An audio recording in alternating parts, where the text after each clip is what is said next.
Hello everyone, welcome to my YouTube channel. आप सभी का स्वागत है हमारे आज के इस वीडियो में। और फ्रेंड्स, इस वीडियो में हम लोग बात करेंगे आरपीएफ एसआई कांस्टेबल के न्यू रिक्रूटमेंट के बारे में।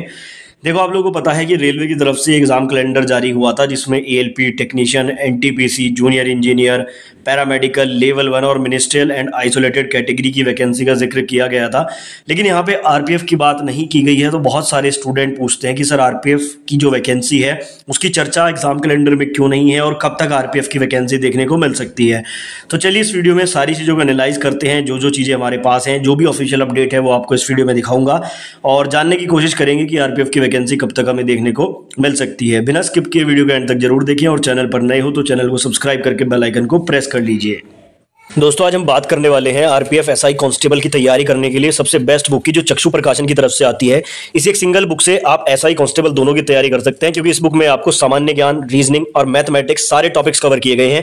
2500 से ज्यादा एमसीक्यू क्वेश्चन के साथ 5 सॉल्व पेपर और 20 प्रैक्टिस आपको इस सिंगल बुक में मिल जाते हैं। यहाँ पर क्वालिटी एंड क्वांटिटी का पूरा ध्यान रखा गया है। सभी क्वेश्चन के सॉल्यूशन भी आपको देखने को मिल जाते हैं। उसके अलावा अगर आप लोग चाहें तो आप पूरे कॉम्बो पैक से भी तैयारी कर सकते हैं। यहाँ पर आपको आरपीएफ एसआई कांस्टेबल के लिए स्टडी गाइड, साथ में ये वाली बुक और उसके अलावा रीजनिंग, मैथमेटिक्स और सामान्य अध्ययन के लिए अलग से बुक भी मिल जाती है, जिनमें सेपरेटली 6000 से ज्यादा एमसीक्यू टीसीएस वाले आपको देखने को मिल जाते हैं। इन बुक्स का डायरेक्ट परचेज लिंक आपको मैं डिस्क्रिप्शन में दे दूंगा, या आप चाहें तो नजदीकी बुक स्टोर से भी इनको परचेज कर सकते हैं।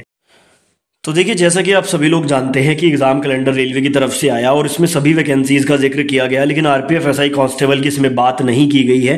तो सबसे पहले तो यही सवाल उठता है कि ऐसा क्यों हुआ, इसमें आरपीएफ की वैकेंसी को शामिल क्यों नहीं किया गया।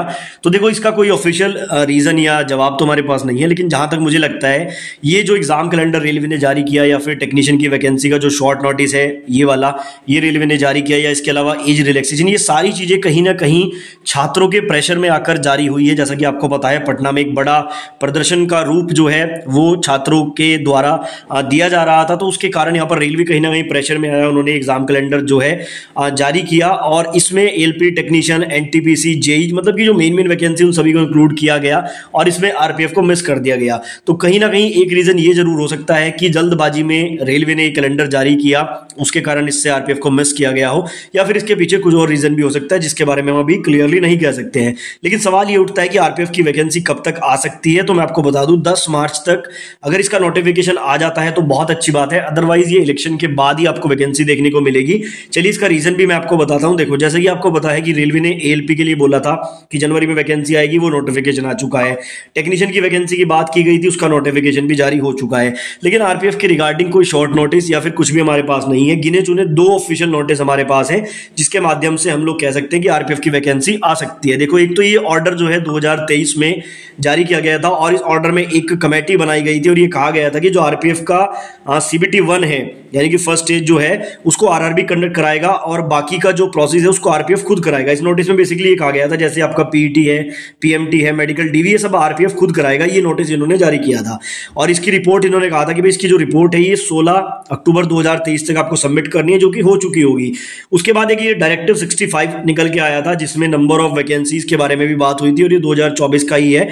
आप देखेंगे यहाँ पर बताया गया था कि 2000 कांस्टेबल की और 250 वैकेंसी एसआई के लिए यहाँ पर निकाली जाएंगी और इसके रिगार्डिंग ये पूरा इन्होंने डायरेक्टिव 65 जारी किया था। इसके बाद से कोई भी अपडेट नहीं है।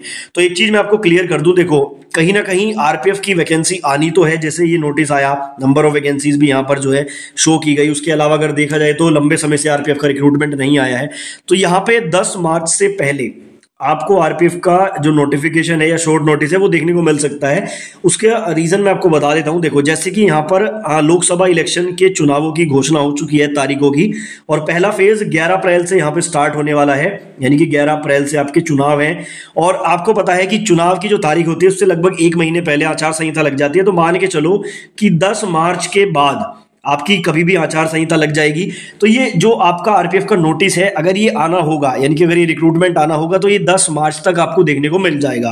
कहने का मतलब है कि आने वाले लगभग 15 दिनों के अंदर या तो आपको ये नोटिस देखने को मिल जाएगा या फिर ये इलेक्शन के बाद ही जाएगा, क्योंकि आपको बताया आचार संहिता के बाद सारी जो संस्थाएं सब कुछ जो है चुनाव में लग जाएंगी और कहीं ना कहीं न्यू नोटिफिकेशन आना संभव नहीं है उस टाइम पर। और जहां तक मुझे लगता है उसके बाद फिर ये इलेक्शन के बाद ही वैकेंसी आपकी देखने को मिल सकती है। तो ये बेसिकली सारी चीजें हैं। बाकी अगर रेलवे की तरफ से कोई ऐसा ऑफिशियल अपडेट आता है तो आपको सूचित जरूर करूंगा, इसलिए आप चैनल को सब्सक्राइब कर लीजिए। लेकिन आप लोग निश्चिंत रहिए, आपकी आरपीएफ की वैकेंसी डेफिनेटली आएगी। हालांकि नंबर ऑफ वैकेंसी वहां पे भी आपको कमी देखने को मिलेगी, तो उसके लिए आपको अपना माइंडसेट पहले से तैयार करना होगा। अगर कोई क्वेरी है, कोई सवाल है, तो कमेंट बॉक्स में आप लोग पूछ सकते हैं।